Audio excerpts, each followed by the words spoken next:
ओम नमः श्री यतिराजाय विवेकानंद सूरय सच्चित सुख स्वरूपाय स्वामिने तापहारिणी। আজকে যার জীবনী বলবো স্বামীজির পদপ্রান্তে আমরা পড়ছি। স্বামীজির পদপ্রান্তে স্বামী অবযোজানন্দজি বিরচিত এই গ্রন্থটি। আজকে আমরা আলোচনা করব স্বামীজির অন্যতম এবং শেষ শিষ্য স্বামী পরমানন্দজির বিষয়ে। পরমানন্দজি যখন চেন্নাই মঠে ছিলেন তখনকার দিনের মাদ্রাজ, শশী মহারাজ তখন তাকে অন্যদের সঙ্গে পরিচয় করিয়ে দিতেনি বলে, here is boy who is absolute fearless. এখানে একটি ছেলে আছে যে একবারে সম্পূর্ণভাবে নির্ভীক, সম্পূর্ণ নির্ভীক, এরকম একটি ছেলে, এই বলে পরিচয় দিতেন। রবীন্দ্রনাথ ঠাকুরের একটি গান আছে, বিপদে মরে রক্ষা করো এ নহে মোর প্রার্থনা, বিপদে যেন না জানো, বিপদে আমি না জানো করি ভয়, দুঃখ তাপে ব্যথিত চিতে নাই বা দিলে সান্ত্বনা, দুঃখ যেন করিতে পারি জয়। সেইখানে এক জায়গায় আছে, সহায় মোর না যদি জুটে, নিজের বল না যেন টুটে, সংসারেতে রভিলে ক্ষতি, ঘটিলে শুধু বঞ্চনা, নিজের মনে না জানে মানি ক্ষয়, আমারে তুমি করিবে ত্রাণ এ নহে মোর প্রার্থনা, হইতে পারি শকতি যেন রয়। এনার পরমানন্দজির একটি লেখাতে এইটি আছে, বলছেন, I do not ask to have my burden lightened. All I ask is to have the strength to carry it. Life has given me great worries and troubles, yet I am able to take it up again and again so long as I feel that it benefits or is useful to others. It is easier to lay your life down than to live for the ideal and for humanity. এই যে তার যে লেখা, তার সঙ্গে রবীন্দ্রনাথের লেখা ভীষণ রকমের একটা মিল আছে। আমারে তুমি করিবে ত্রাণ এ নহে মোর প্রার্থনা, বহিতে পারি শকতি যেন রয়, নম্র শিরে সুখের দিনে তোমারই মুখ লইব চিনে, দুঃখ রাতে নিখিল ধরা যেদিন করে বঞ্চনা, নিজের মনে না যেন মানি ক্ষয়। এই যে অদ্ভুত একটা আমাদের রবীন্দ্রনাথের লেখা, এবং তার সঙ্গে ভীষণ রকম মিল আছে এই স্বামী পরমানন্দজির লেখা। All I ask is to have the strength to carry it. Life has given me great worries and troubles, yet I am glad to take it up again and again. বলছেন, life has given me great worries and troubles, yet I am glad to take up again and again, as long as I feel that it benefits or is useful. এটা হচ্ছে কথা। জীবন আমাকে বারবার নানা রকমের challenge দিয়েছে, এবং প্রতি মুহূর্তে আমরা বেরিয়ে এসেছি। 1942 সালের ঘটনা পূজ্যপাদ ভূতেশানন্দজি মহারাজের কাছে শুনেছি। দ্বিতীয় বিশ্বযুদ্ধ হবার পরে বার্মা থেকে যখন দলে দলে মানুষজন আসছেন, তখন ওই তাদের মানুষজনদের ইভ্যাকুয়েশন ক্যাম্প তৈরি করা হয়েছিল বর্ডারে। তার চার্জে ছিলেন পূজনীয় স্বামী ভূতেশানন্দজি মহারাজ। তিনি বলছেন, দলে দলে মানুষ আসছেন, দেখেছি নৌকায় করে। এক নৌকা মানুষ এসে পৌঁছেছেন, তার 30% বেঁচে আছে, 70%ই মারা গেছে। আমাদের তখন তিনটি কাজ ছিল।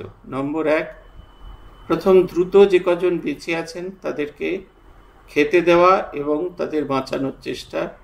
যাদের শুশ্রূষার প্রয়োজন আছে 2, তাদের শুশ্রূষা করা, আর যারা মারা গিয়েছেন তাদের দাহ করা। তখন কমিউনিটি একসঙ্গে দাহ করা হতো।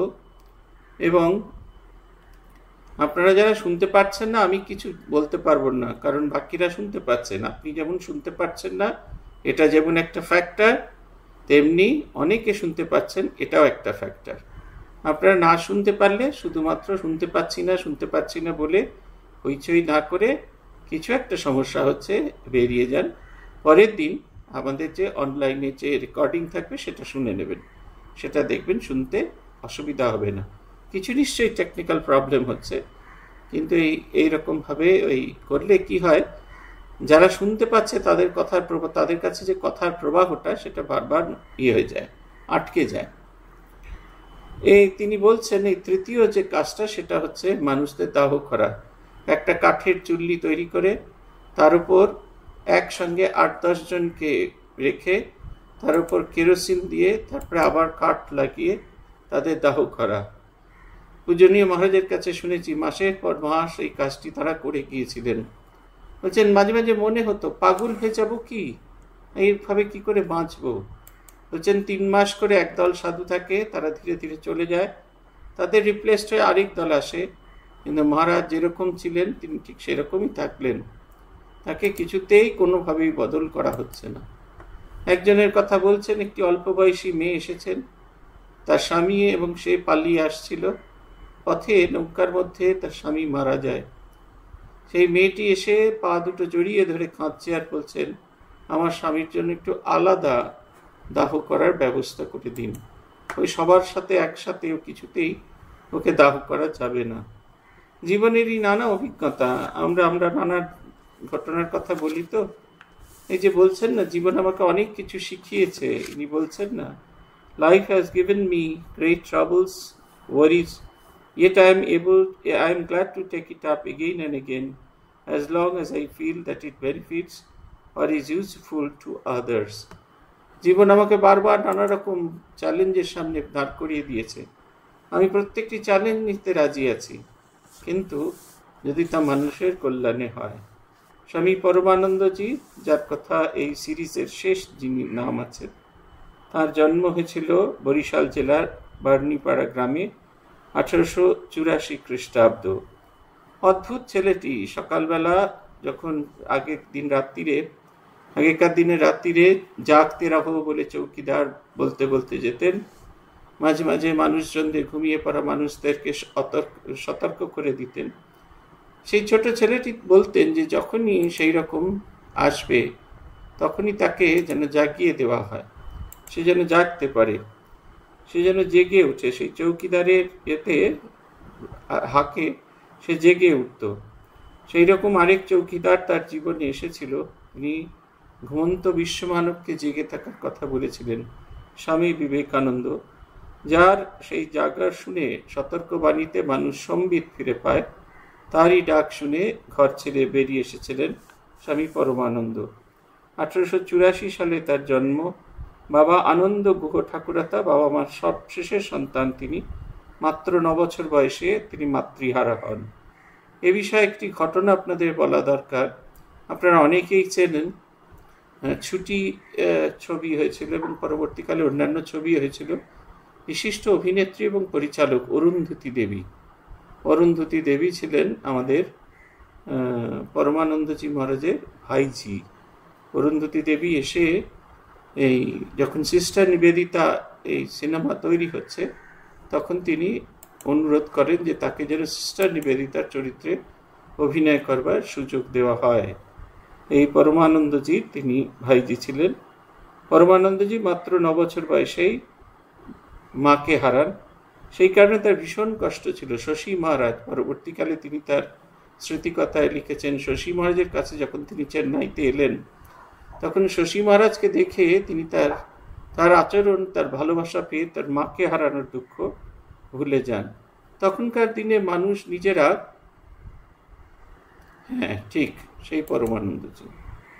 সুরেশচন্দ্রের গৃহে অনেক রকম দেবদেবী ছিল, তাদের ছোট মানুষের ধর্মানুরাগ ছিল। ছোট থেকেই মানুষ চাইতেন তার ছেলেপুলেরা যেন এই এতে শৈশবকাল থেকেই যেন তাদের ভেতরে এই ধর্মানুরাগ জাগে। গতদিন শ্রী সারদা মঠের একজন মাতাজির সঙ্গে কথা হচ্ছিল, তিনি 26 বছর ধরে শিক্ষাক্ষেত্রে জড়িত আছেন। তিনি খুব দুঃখ করছিলেন যে আমাদের বিদ্যালয়ের ছাত্রীরা আছে, তারা কেবলমাত্র তারা চরিত্র গঠনের কথা ভাবে না, তারা খালি কেরিয়ারের কথা ভাবে, তারা কি করে কি হবে, কিরকম কি চাকরি করবে, কি করবে, তারা ভালো মানুষ হবে এই কথাটা বড় একটা বলেন না। তিনি খুব দুঃখ করছিলেন, বলছিলেন মহারাজ আপনারা যখন বিভিন্ন জায়গায় যাবেন তখন মেয়েদের বলবেন তারা যেন সাধু হয়, তাদের জীবনে যেন সাধুকচিত জিনিসপত্র তাদের জন্য বাড়ে।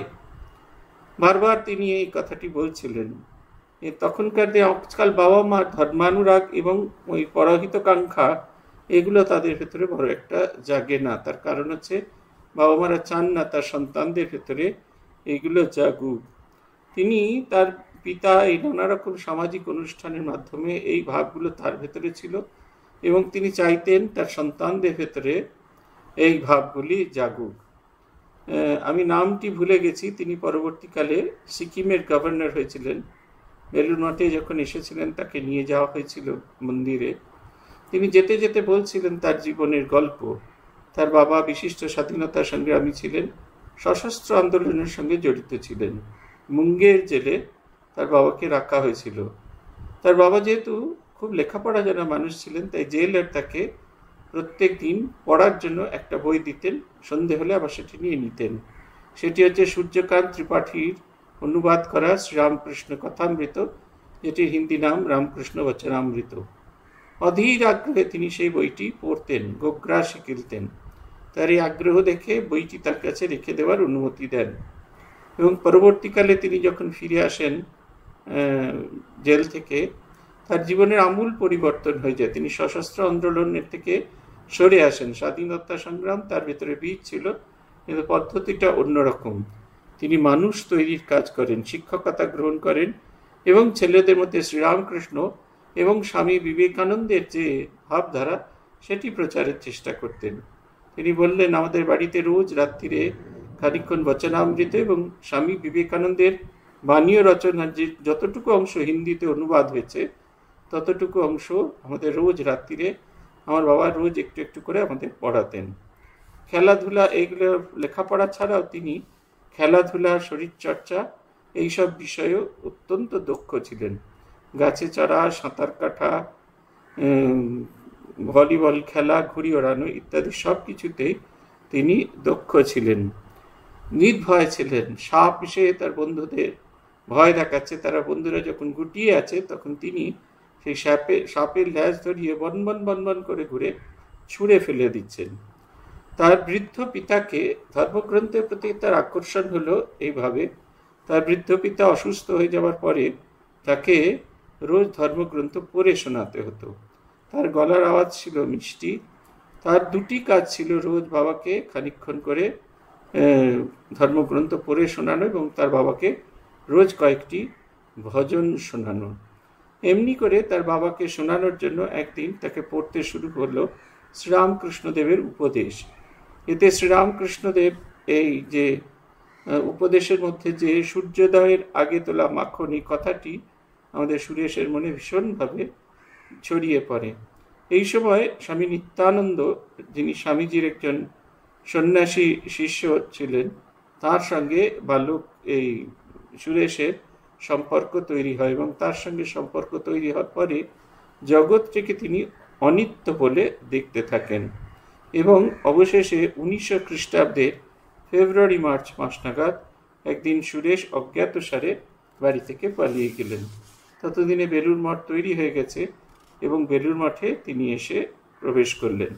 বেলুড় মঠে যখন তিনি প্রবেশ করলেন তখন তার বয়স 16 বছর। স্বামী ব্রহ্মানন্দজি আদি যারা বড়রা ছিলেন, তারা কিছুতেই এই ছোট্ট ছেলেকে সাধু করবার জন্য সঙ্গযুক্ত করার জন্য রাজি ছিলেন না, এবং রাজি ছিলেন না বলে তার যে তিনি যে আদৌ সঙ্গে থাকতে পারবেন এই নিয়ে যথেষ্ট সংশয় ছিল। একদিন তিনি ভগবানের কাছে কাতরভাবে প্রার্থনা করছেন যে তাকে যেন থাকতে দেওয়া হয়। যখন তিনি এরকম মনে মনে প্রার্থনা করছেন, সেই রকমই একদিনে স্বামী বিবেকানন্দ তাকে ডেকে পাঠালেন এবং ডেকে পাঠিয়ে তাকে জিজ্ঞাসা করলেন, তুই নাকি গান গাইতে পারিস, গা তো একটা গান। সুরেশ একেবারে খুব প্রাণ ভরে গাইতে থাকলেন এই গানটি। চিনি না, জানি না, বুঝি না তাহারে, তথাপি তাহারে চাই, আমি সজ্ঞানে অজ্ঞানে পরাণের টানে তার পানে ছুটে যাই। দিগন্ত প্রসার অনন্ত আধার, আর কিছু আর কোথা কিছু নাই, আমি তাহার ভিতরে মৃদু মধুস্বরে কে ডাকে শুনিতে পাই। আধারে নামিয়া আধারে ঠেলিয়া না বুঝিয়া চলি তাই, আছেন জননী এই মাত্র জানি, আর কোনো জ্ঞান নাই। কিবা তার নাম, কোথা তার ধাম, কে জানে কারে শুধাই, না জানি সন্ধান যোগ ধ্যান জ্ঞান, গ্রানে মত্ত হয়ে থাই। একটি অদ্ভুত গান। এই গানটির আমি কখনো কোথাও দেখিনি, শুনিও নি গানটা, কিন্তু কথাগুলো খুব সুন্দর। দেখুন, তার হৃদয়ের যে আকুতি সেটি যেন এই গানের শব্দ দিয়ে প্রকাশিত হচ্ছে। চিনি না জানি না বুঝি না তাহারে তথাপি, চিনি না জানি না বুঝি না তাহারে তথাপি তাহারে চাই। এটা ভগবানের প্রতি আমাদের সকলেরই একই কথা। তাকে চিনি না, তাকে জানি না, কিন্তু তবু তো তাকে চাই। ভগবানকে চাইবাটা আমাদের একটা অদ্ভুত একটা আমাদের ইচ্ছা। তাকে সত্যি সত্যি আমরা কেউ জানি না, তিনি কোথায় থাকেন, কোথায় বাস করেন, কেমন তাকে দেখতে, এটি আমরা কিছুই জানি না। যদি ভালো করে লক্ষ্য করে দেখেন, দেখবেন এটা আমাদের সবার জীবনের গল্প। আমি সজ্ঞানে অজ্ঞানে পরাণের টানে তার পানে ছুটে যাই। আমরা চাই বা না চাই, সজ্ঞানে বা অজ্ঞানে তার দিকে ছুটে যাই। কি পাবো, আদৌ তাকে পাবো কি না, তাকে দেখতে কেমন, কিরকম ভাবে কি হয়, এসব আমরা কিচ্ছু জানি না। বলছেন, দিগন্ত প্রসার অনন্ত আধার, আর কোথা কিছু নাই। আমি তাহার ভিতরে মৃদু মধুস্বরে কে ডাকে শুনিতে পাই। বলছেন, সবটুকু অন্ধকার, তারই মাঝখানে আমি হৃদয়ের মধ্যে তার যেন বাণী শুনতে পাই।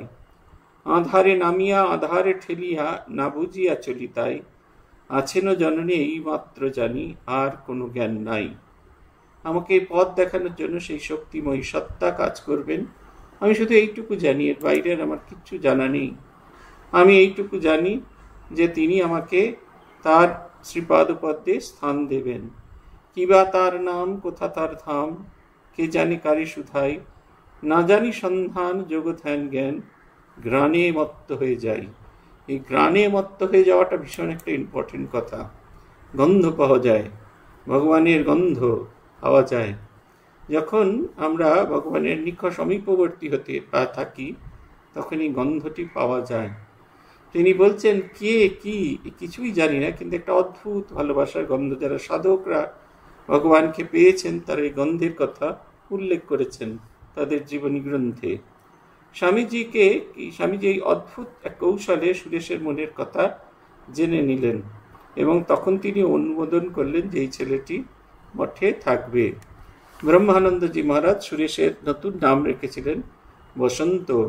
বসন্ত কেন না, স্বামীজি বলছেন, স্বামী ব্রহ্মানন্দজি বলছেন, শঙ্কর কি বলেছেন জানিস তো? তিনি বলেছেন, শান্ত মহান্ত নিবসন্তি সন্ত,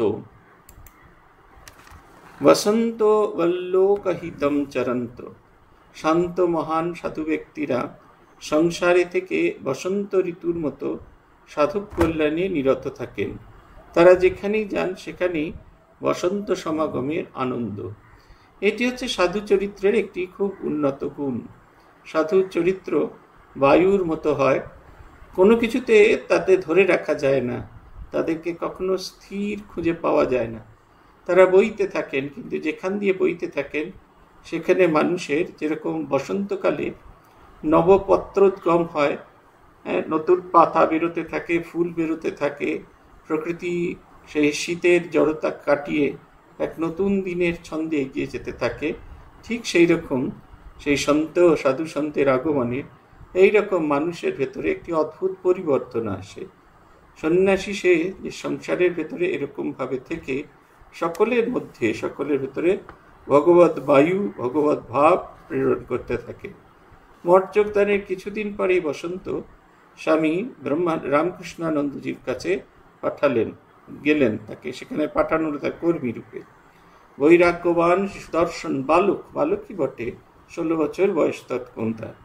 রামকৃষ্ণানন্দজি তাকে গ্রহণ করলেন এবং তিনি বুঝলেন এই ছেলে ভবিষ্যতে অনেক বড় বড় কাজ করবে, তাই তার শিক্ষা দীক্ষা সমস্ত কিছুর প্রভাব তার উপর দিতে থাকলেন। তিনি তাকে তৈরি করতে থাকলেন এবং তাকে তিনি এত ভালোবাসতেন তার ভেতরেই তিনি তার মৃতা জননীকে খুঁজে পেলেন।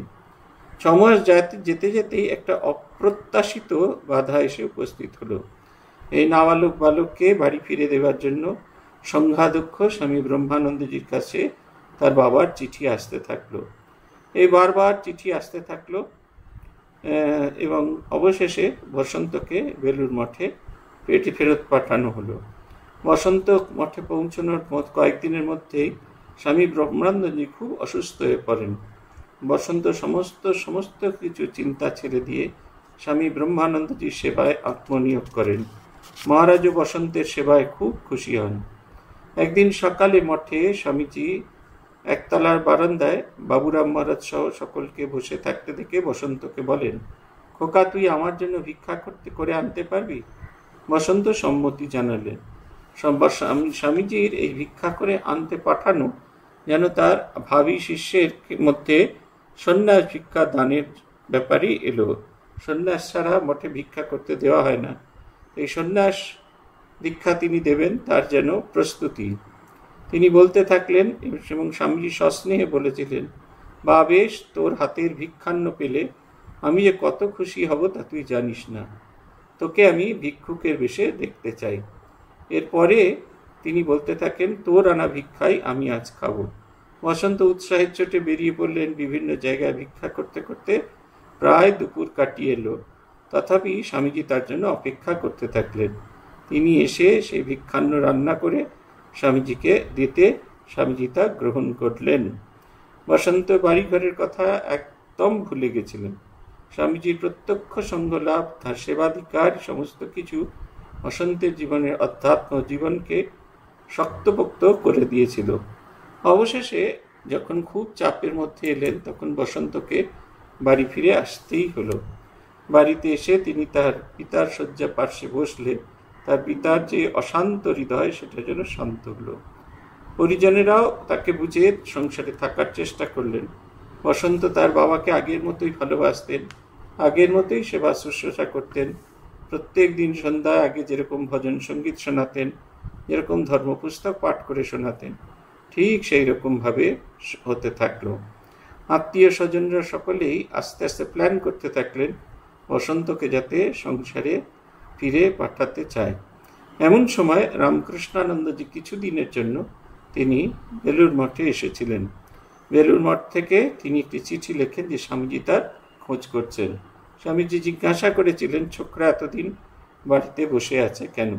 বসন্তের পক্ষে আর একদিনও এক মুহূর্ত বাড়িতে থাকা সম্ভব হল না। তিনি চলে এলেন এবং 1901 সালের ডিসেম্বর মাসে তিনি এলেন এবং 1902 সালের জানুয়ারি মাসের মাঘী পূর্ণিমা তিথিতে তার আনুষ্ঠানিক সন্ন্যাস হলো।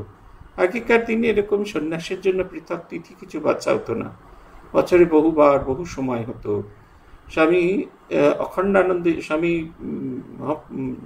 শিবানন্দজির সময় অবধি এইরকম নানা সময় হয়েছে, কিন্তু পরবর্তীকালে আস্তে আস্তে ধীরে ধীরে ঠিক হয় যে কেবলমাত্র স্বামী শ্রী শ্রী ঠাকুরের জন্মতিথির দিনই সন্ন্যাস হবে। এই প্রথা অনেক বছর চলেছিল। 1951 সালে যখন বিরজানন্দজির শরীর চলে যায় এবং শঙ্করানন্দজি সন্ন্যাস প্রেসিডেন্ট হন, তখন তিনি 51 সালে সন্ন্যাস দেননি। 52 সালে দুবার সন্ন্যাস হয়। সেটা হচ্ছে, একটি হয় স্বামীজির জন্মতিথিতে এবং অপরটি হয় ঠাকুরের জন্মতিথিতে। এই রীতি চলে আসছিল, বহু বছর ধরে এই রীতি চলেছিল। 1991 সালে পূজ্যপাদ ভূতেশানন্দজি মাঝে বাইপাস সার্জারি হওয়ায় সেবার জন্মাষ্টমীতে সন্ন্যাস হয়। এরপরে অনেকবার এই রীতি ভেঙেছে। অন্যান্য দিনে হয়েছে, রামনবমীতে হয়েছে। আমাদের প্রেসিডেন্টের শারীরিক সুস্থতা অসুস্থতার উপর সমস্ত কিছু নির্ভর করেছিল। এবছর যেরকম ফলহারিণী কালী, এবছর যেমন সন্ন্যাস হয়নি ঠাকুরের জন্মতিথিতে, পূজনীয় স্মরণানন্দ অত্যন্ত অসুস্থ থাকায় হয়নি এবং পরে মহারাজের শরীর চলে যাওয়ার পরে ফলহারিণী কালী পূজায় পরম পূজনীয় প্রেসিডেন্ট মহারাজ সন্ন্যাস দিয়েছিলেন এই নতুন প্রার্থীদের। এইটি তখন ছিল এরকম আনুষ্ঠানিক সন্ন্যাস হতে থাকে এবং সবচেয়ে আনন্দের বিষয়, সেই আনুষ্ঠানিক সন্ন্যাসের আচার্য ছিলেন স্বামী রামকৃষ্ণানন্দজি। আগে যে আমাদের যে ব্রহ্মচর্য দীক্ষা হতো, তার যে মন্ত্রগুলো, সেই মন্ত্রদ্রষ্টা ঋষি হলেন স্বামী রামকৃষ্ণানন্দজি। আগে এরকম বিধিসম্মতভাবে এখন যেরকম আমরা প্রতিজ্ঞাগুলো করি, এগুলো আগে ছিল না। এটি স্বামী রামকৃষ্ণানন্দজি এটি রচনা করেন এবং শঙ্করানন্দজি হলেন তার প্রথম শিষ্য, যাদেরকে তিনি ব্রহ্মচর্যে, আনুষ্ঠানিক ব্রহ্মচর্যে মন্ত্রগুলি পড়ে সন্ন্যাস ব্রহ্মচর্য দীক্ষা দেন। তাই স্বামীজির যে সন্ন্যাস অনুষ্ঠান, সেই অনুষ্ঠানের আচার্য রামকৃষ্ণানন্দ। আচার্যের কাজ হচ্ছে মন্ত্রগুলো পড়া, অনুষ্ঠানটিকে পরিচালনা করা। এরপরই সন্ন্যাসের পর তিনি আবার রামকৃষ্ণানন্দজির সঙ্গে মাদ্রাজে ফিরে যান। এইবার যে ফিরে এলেন, এবার একটা অদ্ভুত পরিবর্তন হতে থাকলেন। আমাদের যতক্ষণ আমরা সাদা কাপড়ে থাকি ততক্ষণ আমাদের লোকে ছেলে মানুষ বলে মনে করে, এমনকি মঠে সন্ন্যাসীরাও মনে করেন ছেলে মানুষ। কিন্তু ব্রহ্ম সন্ন্যাস দীক্ষা হয়ে গেলে আর আমাদের কেউ ছেলে মানুষ বলে মনে করেন। জগতের জন্য আমরা উৎসর্গীকৃত, এটা ভাবনা। শাস্ত্রাদি পাঠের সঙ্গে লৌকিক শিক্ষাও দিতে থাকলেন।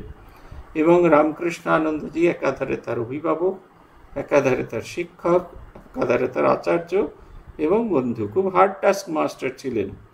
এবং স্বামী রামকৃষ্ণানন্দজি সমস্ত কিছু খুব ডিটেইলে শেখাতেন, কোনো কিছু মানে শর্টকাট মেথড তার ছিল না। ফলে যারা রামকৃষ্ণানন্দজির কাছে থেকেছেন, যেমন বিশুদ্ধানন্দজি ছিলেন, রামকৃষ্ণ নির্মলানন্দজি, যারা রামকৃষ্ণানন্দজির কাছে থেকেছেন তাদের শিক্ষার পদ্ধতিটা খুব ডিটেইল এবং অনেকখানি। এরই মধ্যে 1902 সালে জুলাই মাসে স্বামী বিবেকানন্দের মহাপ্রয়াণ হয়। সে অভাব ভীষণ রকমের বেদনাদায়ক হয়েছিল।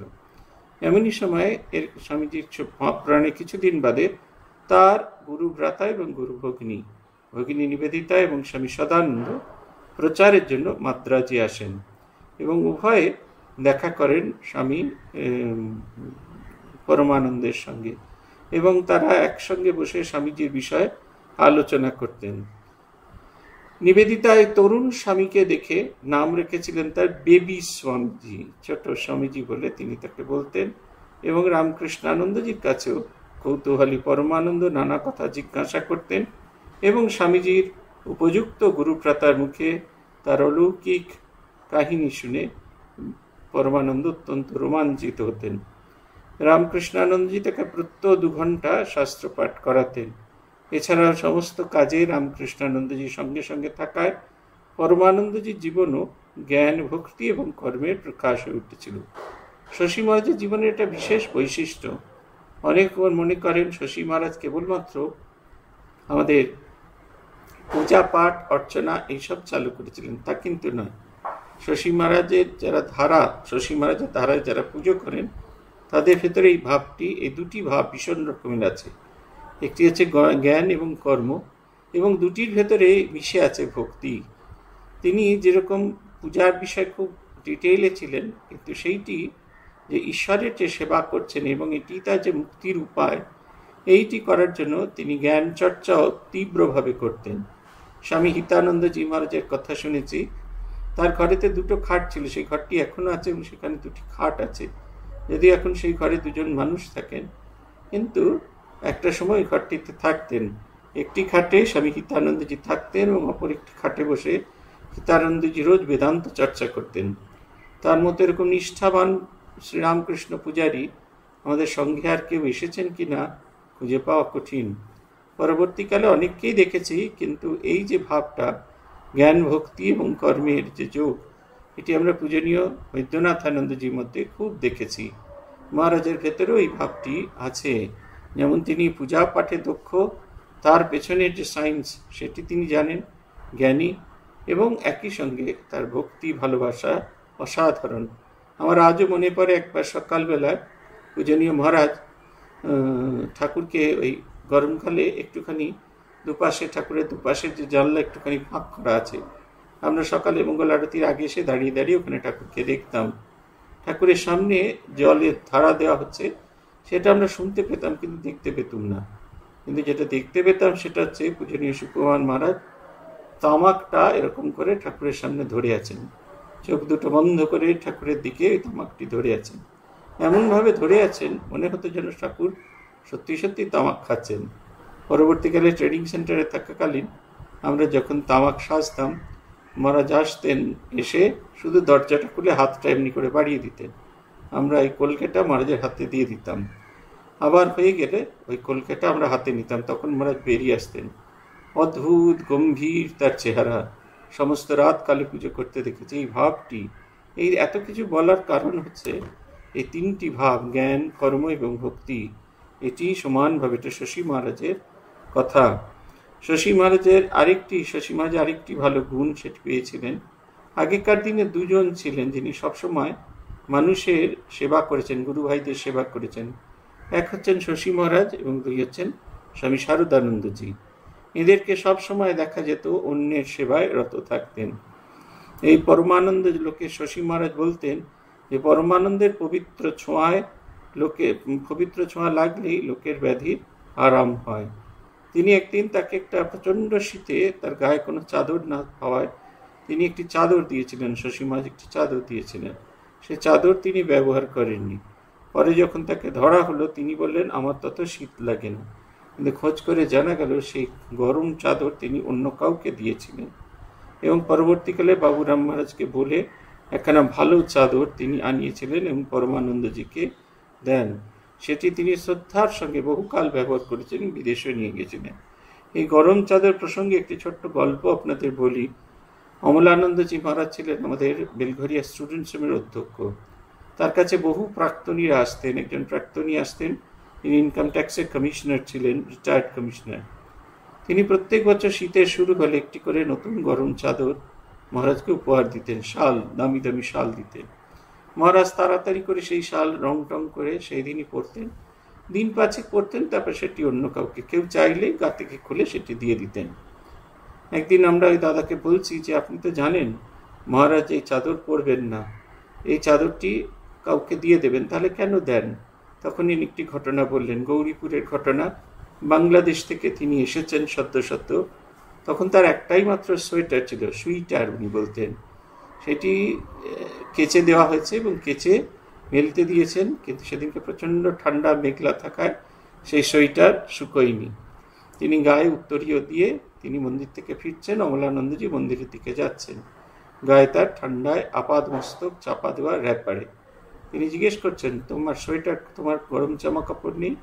তখন দাদা বলেছিলেন যে আমার একটাই মাত্র সুইটার আছে, সেই সুইটারটা কেচে দিয়েছিলাম, সেটা শুকায়নি। বলছেন অমলানন্দজি সিদ্ধেশ্বর মহারাজনের নাম ছিল। সিদ্ধেশ্বর তাড়াতাড়ি নিজের গায়ের চাদরটা খুলে আমাকে আপাদ মস্তক ঢাকা দিয়ে দিলেন। বলছেন মহারাজ আমি তারপর থেকে যবে থেকে চাকরি পেয়েছি আমার সাধ্য অনুযায়ী সিদ্ধেশ্বর তাকে প্রত্যেকবার একবার করে গরম একটা করে চাদর উপহার দিই। এই আশা করে উপহার দিই তা নয়, কিন্তু আমি সেই উষ্ণতাটা অনুভব করবার চেষ্টা করি। সেদিনকে সেই শীতের রাত্রে তিনি আমাকে যেটা দিয়েছিলেন, যেটা শত গরম চাদর দিল, সেটাকে ফিরিয়ে দেওয়া যায় না। স্বামী ত্রিগুণাতীতানন্দজি বিদেশ যাওয়ার আগে কিছুদিন মাদ্রাজ মঠে ছিলেন। স্বামী ত্রিগুণাতীতানন্দজির সঙ্গে কোনো বিছানাপত্র ছিল না। এই পরমানন্দজি তিনি নিজের বিছানাপত্র সব দিয়ে ত্রিগুণাতীতানন্দকে শয়ন করতে দেন এবং নিজে একটি খালি খাটের ওপর শুয়ে থাকতেন। যখন তিনি জানলেন এইরকম অবস্থা, তখন একদিন পরমানন্দজি দেখেন যে সেই খালি খাটের ওপর আমাদের ত্রিগুণাতীতানন্দজি শুয়ে আছেন এবং ত্রিগুণাতীতানন্দ বিরাট বড় চেহারা। তিনি যতই তাকে অনুরোধ করতে থাকেন খাটে গিয়ে শোয়ার জন্য, তিনি ওইখানে শুয়ে থাকেন এবং টেনে তাকে তার পাশে শুইয়ে দেন। কিছুদিনের জন্য বায়ু পরিবর্তনের জন্য তঞ্জাবর, কাবেরী নদীর তীরে তঞ্জাবরে শশী মহারাজ তাকে পাঠান। পৌরাণিক মতে আছে ঋষি অগস্ত্য সেইখানে তপস্যা করেছিলেন এবং সেই পুণ্যতীর্থে তার লোকসাধনের জন্য তিনি লোকান্তরিত হন। এই পুণ্যতীর্থে মানুষ বিশ্বাস করেন যে সূক্ষ্ম শরীরে ঋষি অগস্ত্য এখনো বাস করেন। পরমানন্দজি 3 সপ্তাহ কাল সেখানে ছিলেন এবং তঞ্জাওরের স্মৃতি প্রসঙ্গে তিনি পরবর্তীকালেও আমেরিকায় বারবার বলেন। এই তীর্থে যে কোনো জাগ্রত সেটা তিনি বুঝতে পারতেন। একটি দিব্য অনুভূতি তার হয়েছিল। 1904 সালে রামকৃষ্ণানন্দজির সাথে তিনি বেলুড় মঠে আসেন এবং বেলুড় মঠে 1 বছর থাকার পর তিনি মাদ্রাজ মঠে রওনা দেন। এই সময় একটি কাণ্ড ঘটেছিল। মাদ্রাজ থেকে যখন তারা বাংলাদেশে আসছেন, ট্রেনে যে এতে ভ্রমণ করছেন, তার যে ওয়াশরুম, বাথরুমটি, তার লকটি আটকে যায়। শশী মহারাজ ভেতরে এবং তিনি বাইরে, ভীত সন্ত্রস্ত। ছোটবেলায় মাকে হারিয়েছেন এবং শশী মহারাজের মধ্যে তিনি তার মাকে খুঁজে পেতেন। তিনি সেই খুব জোরে জোরে ধাক্কা দিতে অবশেষে দরজাটা খুলে যায়, কিন্তু বলিষ্ঠ দেহী শ্রীরামকৃষ্ণানন্দজির বুকে সেই দরজাটাকে আঘাত করে। তিনি বারবার লজ্জা পেতে থাকেন এবং কষ্ট পেতে থাকেন যে তার দ্বারা স্বামী রামকৃষ্ণানন্দজি অসুস্থ হয়ে পড়লেন। রামকৃষ্ণানন্দজি বলেন যে তোমার দ্বারা কাউকে আঘাত পেতে পারে, কাউকে তুমি আঘাত দিতে পারবে না। আঘাত দিতে পারবে না, আঘাত দিতে পারো না। বহুজন হিতায় বহুজন সুখায় তুমি এই ধরাধামে এসে উপস্থিত হয়েছেন। 1906 সালে অভেদানন্দজি মহারাজ যখন আমেরিকা থেকে কলকাতায় আসেন, তখন তো ভারতে আসতে গেলে কলম্বো হয়ে আসতো। তো কলম্বোতে স্বামী পরমানন্দজি তাকে অভ্যর্থনা করেন এবং দক্ষিণ ভারতে নানা স্থান, নানা তীর্থাদি দর্শন করে তারা পুরীধামে এসে পৌঁছন। পুরীধামে সেই সময় স্বামী ব্রহ্মানন্দজি, স্বামী প্রেমানন্দজি এবং স্বামী শিবানন্দজি মহারাজ ছিলেন। সেই সময় ধীরে ধীরে বেলুড় মঠের দায়িত্ব ট্রান্সফার হচ্ছে স্বামী প্রেমানন্দজির হাত থেকে স্বামী শিবানন্দজির হাতে।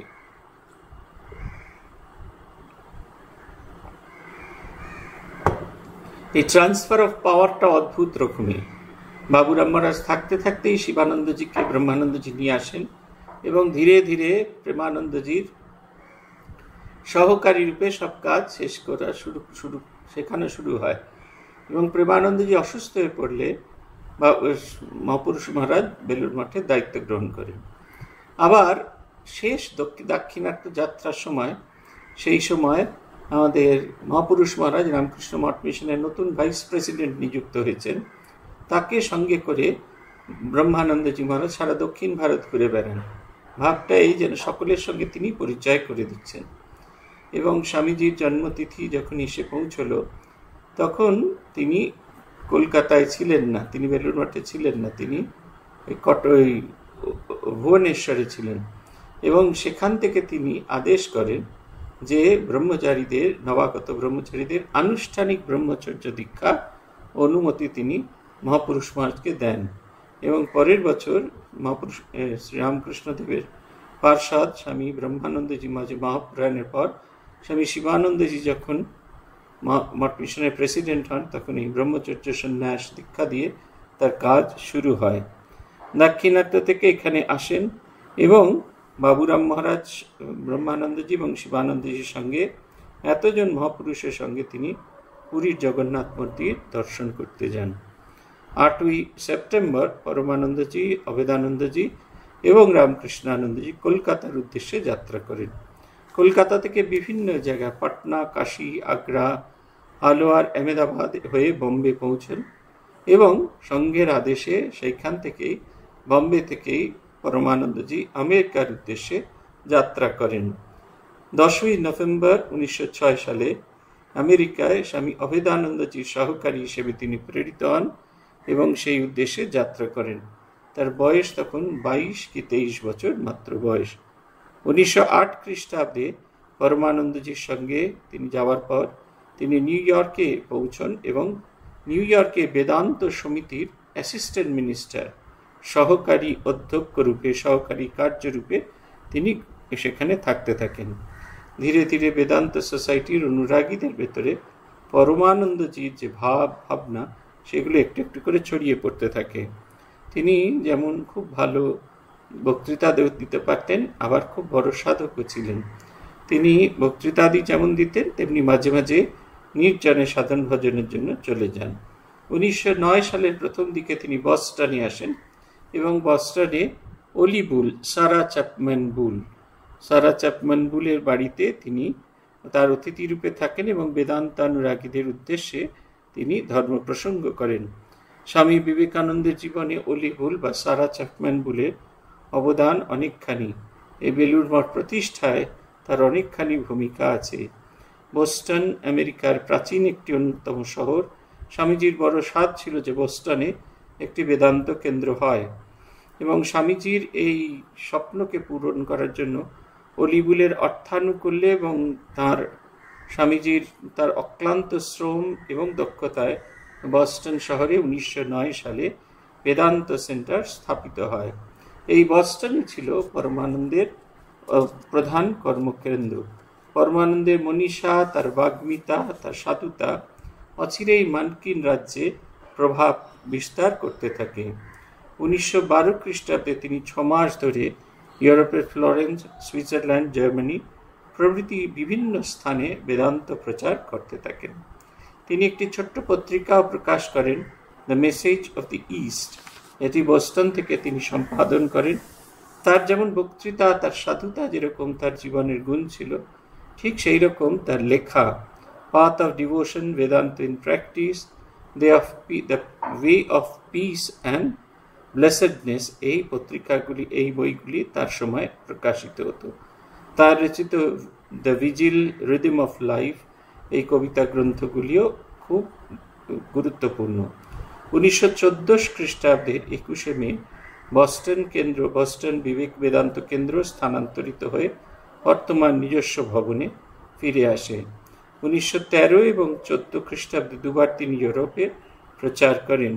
1916 খ্রিস্টাব্দে তিনি লস অ্যাঞ্জেলেসে যান এবং সেখানে 6 মাস অবস্থান করে সেখানে একটি বেদান্ত কেন্দ্র স্থাপন করেন। পরিব্রাজক প্রচারকের মতোই তার পরিভ্রমণ করতেন, কিন্তু সর্বত্রই রামকৃষ্ণ বিবেকানন্দ ভাবধারা তিনি বয়ে নিয়ে যেতেন। 1923 খ্রিস্টাব্দে দক্ষিণ ক্যালিফোর্নিয়ার লা ক্রেসেন্টোতে বস্টনের বেদান্ত কেন্দ্রে তিনি আনন্দ আশ্রম স্থাপিত করেন। 1929 সালে তিনি বস্টনে থেকে 23 মাইল দূরে আটলান্টিক মহাসাগরের তীরে কোহসেট নামে একটা জায়গায় সেখানে তিনি বেদান্ত কুটির স্থাপন করেন এবং প্রতি বছর সেখানে 4 জুলাই তিনি একটি বিশেষ উৎসব পালন করতেন। 4 জুলাই স্বামী বিবেকানন্দের মহাপ্রয়াণ দিবস, এবং সেই উৎসবটি তিনি পালন করতেন। বর্তমানে সেই যে আশ্রমটি সেটি রামকৃষ্ণ মিশনের আওতায় নেই। 1911 সালে যখন তিনি শশী মহারাজ অসুস্থতার খবর পেলেন, তখন তিনি ভারতবর্ষের উদ্দেশ্যে যাত্রা করলেন। পথেই তিনি শুনতে পেলেন রামকৃষ্ণানন্দজি 21শে অগস্ট মহাসমাধি প্রাপ্ত হয়েছে। কলম্বোতে কাস্টমস হাউসে তিনি মহাপ্রয়াণ বার্তা পেয়ে শোকে মুহ্যমান হয়ে দীর্ঘ সময় একাকী বসে থাকেন এবং সেইখানেই তিনি স্বামী রামকৃষ্ণানন্দজির জ্যোতির্ময় মূর্তি দর্শন করেন এবং তারপর সেই দুঃখ তার সম্পূর্ণ অন্তর্হিত হয়। কিন্তু রামকৃষ্ণানন্দহীন মাদ্রাজ পরমানন্দের কাছে শূন্যপুরী মনে হয়। 1926 সালে তিনি মহাসম্মেলন উপলক্ষে বেলুড় মঠে আসেন এবং অবস্থান করেন। এছাড়াও তিনি শ্রীরামকৃষ্ণ শতবর্ষ জয়ন্তী 1937 সালে কলকাতায় এসেছিলেন এবং কলকাতার টাউন হলে যে বিশ্ব ধর্ম মহাসম্মেলন হয়েছিল সেইখানেও এসেছিলেন। এছাড়াও আরও 2 বছর তিনি এসেছিলেন 1933 সালে, 1935 সালে। তিনি বলতেন, অদ্ভুত তার বক্তব্য ছিল, তিনি বলতেন, আমি কাউকে নিন্দা করতে পারি না, নিচতম ব্যক্তিকেও নয়। আমার কাজ তাকে ভালোবাসা এবং সেবা করা। সমালোচনা ও নিন্দার স্থান ধর্মজীবনে নেই। অপরের কল্যাণ চিন্তা এবং সেবা করাই আমার জীবনের সাধনা। যারা পরমানন্দজিকে দেখেছিলেন তাদের কাছে শুনেছি এই কথাটা তিনি খুব জোর দিয়ে বলতেন, এবং তিনি বলতেন কোনো মানুষকে সদা সর্বদা তার কল্যাণ চিন্তা এবং তার সেবা করলে তার ভেতরে যে নীচতা, ক্রূরতা, দাম্ভিকতা, এগুলো সম্পূর্ণভাবে চলে যায়। 1940 সালের 21শে জুন পরমানন্দজি বোস্টন থেকে একাকী কোহাসেট এই আশ্রমে ধ্যান কুটিরে চলে যান এবং তিনি নিচের কুটিরে ফিরে তার অনুরাগীদের বলেন, আমি অন্য লোকে চলে গেছিলাম। এই বলতে বলতেই তিনি মূর্ছে মেঝেতে পড়ে যান। তা সত্ত্বেও তিনি বলতে থাকেন, আমাকে কেউ ধরো না, আমাকে কেউ ধরো না। কিন্তু এরই মধ্যে ধীরে ধীরে তার মহাপ্রয়াণ হয়, তার হৃদযন্ত্রের ক্রিয়া বন্ধ হয়ে যায় এবং মহাপ্রয়াণ হয় এবং তিনি রামকৃষ্ণ লোকে ফিরে যান। প্রবল ইচ্ছা শক্তি এবং মনোবল কেমন করে মানুষের ভেতরে আত্মবিশ্বাস এবং সাধনার আগুনে এক নতুন মানুষকে, এক ক্ষুদ্র বালককে এক শক্তিধরে রূপান্তরিত করতে পারে পরমানন্দজি মহারাজ তার প্রকৃষ্ট উদাহরণ। কেন আমরা স্বামীজির সন্তান এবং স্বামীজির ঠাকুরের সন্তানদের জীবনের কথা বললাম?